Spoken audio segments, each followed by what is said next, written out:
शादी के दिन जैसे जैसे नज़दीक आ रहे थे वैसे वैसे रजनी का मन बहुत घबरा रहा था। कारण था ससुराल का संयुक्त परिवार, जबकि मायके में रजनी के पापा की ट्रांसफ़र वाली जॉब होने के कारण रजनी एकल परिवार में ही पली बड़ी थी। रजनी क्या सोच रही है यूं अकेले बैठे? एक दिन रजनी की सहेली मीनल उससे मिलने आई और पूछा, बस यार ऐसे ही। अच्छा मीनल, ये बता, तेरी शादी संयुक्त परिवार में हुई है, तेरा अनुभव कैसा है संयुक्त परिवार को लेकर? मीनल के सवाल का जवाब देने की जगह रजनी खुद सवाल पूछ बैठी उससे। मत पूछ यार, ये ससुराल ही अपने आप में बवाल होते हैं, उस पर संयुक्त ससुराल तो बवाले जान होते हैं। सारा काम घर की बहू के हिस्से में और फरमाइश से बाकी परिवार की आदत। मीनल मुंह बिचकाकर बोली। मीनल से बात कर रजनी और ज़्यादा घबरा गई। क्या ज़रूरत थी पापा को मेरे लिए संयुक्त परिवार ढूंढने की? पर हाँ तो मैंने ही बोली थी। उफ भगवान, तुम ही बचा लेना अब मुझे। रजनी खुद से ही अक्सर बातें करती। उसकी जितनी भी सहेलियों की शादी हो चुकी थी सभी ससुराल की बस बुराई ही करती, जिससे वह मन ही मन घबराने लगी थी। खैर, शादी का दिन आया और घबराई और शर्माई हुई रजनी अपने पियाजी के घर पहुंच गई। उसका स्वागत बहुत जोर शोर से हुआ। संयुक्त परिवार होने के कारण हर वक्त कोई न कोई उसके साथ होता और उसे सहज करने की कोशिश करता, पर उसे लगता ये तो बस 4 दिन की चांदनी है। रजनी के ससुराल में ताई, चाची, दादी, जिठानी सभी थे और थे ढेर सारे ननद देवर जो हर वक्त नई भाभी के इर्द गिर्द मंडराते रहते थे। रजनी की शादी को 15 दिन हो गए थे। वो हनीमून मनाकर लौट भी आई थी।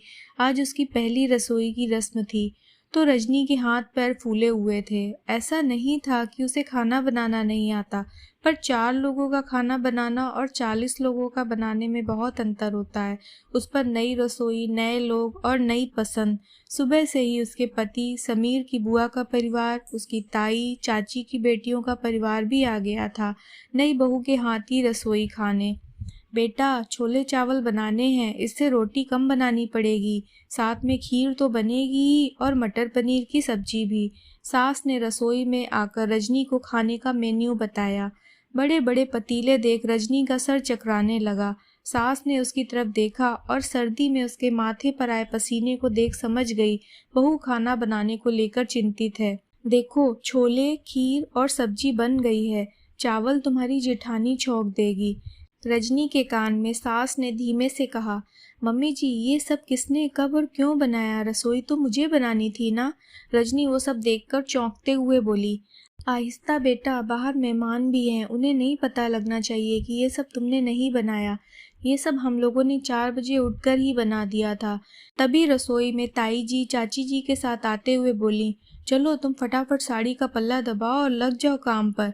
तभी रजनी की जेठानी आई और मुस्कुराते हुए बोली, सब काम तो आप सब ने कर दिया है भाभी। वह नम आंखों से बोली, ससुराल ऐसा होता है, ये तो उसे अंदाजा भी नहीं था। हाँ तो क्या हुआ, बनाया हमने है, पर लोगों को तो यही लगना चाहिए कि तुमने बनाया है, इसलिए थोड़ी थकी हुई अस्त व्यस्त तो लगनी चाहिए ना हमारी देवरानी। रजनी की जेठानी मुस्कुराते हुए उसका पल्लू साइड में खोसती और उसके बाल थोड़े बिखराती हुई बोली, रजनी बहू, खाने में क्या क्या बना रही हो? तभी बुआ सास रसोई में आते हुए बोली, जीजी, बहू ने तो सुबह जल्दी उठकर ही सारी तैयारी कर दी, अब तो बस रोटियां ही बनानी बाकी हैं, उसमें हम थोड़ी मदद कर देंगे, बेचारी थक गई होगी लगे लगे भी। ताई जी बुआ जी से बोली, हाँ ये तो है, पर लगता है तुम्हें सर्वगुण संपन्न बहू मिल गई है जो इतनी सुबह उठकर रसोई में लग गई। खैर, बहू रोटियां करारी करारी बनाना जरा, बुआ जी बोली। और रजनी और उसकी जिठानी को छोड़कर बाकी सब लोग बाहर आ गए। रजनी की जेठानी चावल भी छौंक चुकी थी, तो वो बनते ही खाना लगा दिया गया। रजनी, तुम रोटी सेक दो, बेल मैं देती हूँ। जल्दबाजी में रजनी के हाथों टेढ़ी मेढ़ी रोटी बेलते देख उसकी जेठानी बोली। तभी परिवार की लड़कियां भी रसोई में आ गईं और खाना परोसने लगीं। थोड़ी देर में सारे काम निपट गए और सबने खाने की तारीफ करते हुए उसे उपहार भी दिए। लो बेटा, तुम्हारा रोटी बनाने का नेक। मेहमानों के जाने के बाद दादी सास ने कहा और सब उसे नेक देने लगे। पर दादी जी, खाना तो मैंने बनाया ही नहीं, वो तो मम्मी जी, चाची जी, ताई जी और भाभी ने बनाया, इस नेक पर मेरा क्या हक? रजनी ने कहा, बेटा, खाना हम सब ने बनाया क्योंकि ये हम सबका परिवार है और तुम इस परिवार की नई सदस्य। हमें पता है तुम एकल परिवार की हो और हमारा ये परिवार इतना विशाल, तुम पर आते ही बोझ डाल देते तो ये परिवार तुम्हारे लिए बोझ न बन जाता। रही नेक की बात तो ये तुम्हारा हक है। ताई जी मुस्कुराते हुए रजनी के सिर पर हाथ फेरते हुए बोली, सच ताई जी, परिवार ऐसा होता है ये तो मुझे पता ही नहीं था। मैं तो डरती थी संयुक्त परिवार में कैसे एडजस्ट करूंगी। सहेलियों ने ससुराल के बारे में वैसे ही इतनी नकारात्मक बातें बताई थी, पर आप सबने तो अपने प्यार से एडजस्ट शब्द ही निकाल दिया और मुझे ऐसे अपना लिया जैसे मैं यहीं की हूँ। रजनी आंख में आंसू भरते हुए बोली, अब यहीं की हो तुम बेटा, और परिवार का सही मतलब यही होता है, एक दूसरे के साथ कदम से कदम मिलाकर चलना, तभी तो वह जुड़ा रहता है। एक एक फूल जब प्यार के धागे में पिरता है तभी माला बनती है। धागा टूटते ही माला बिखर जाती है। बस तुम भी इस माला को कभी टूटने मत देना बेटा, सबको प्यार से अपनाना और सबका प्यार पाना। दादी सास रजनी के आंसू पोंछते हुए बोली, जी दादी, जिस माला का एक फूल इतना प्यारा हो उसे कौन तोड़ना चाहेगा। रजनी दादी के गले लगती हुई बोली, चलो चलो अब सब रेडी हो जाओ, ताऊ जी हमें आइसक्रीम खिलाने ले जा रहे हैं। तभी रजनी की ननद वहां आकर बोली, अरे तेरे ताऊ जी को सर्दी में आइसक्रीम की क्या सूझी। दादी बोली, दादी नई भाभी को आइसक्रीम बहुत पसंद है तो ये उनके लिए ट्रीट है, तो हम सब बच्चे तो जाएंगे ही।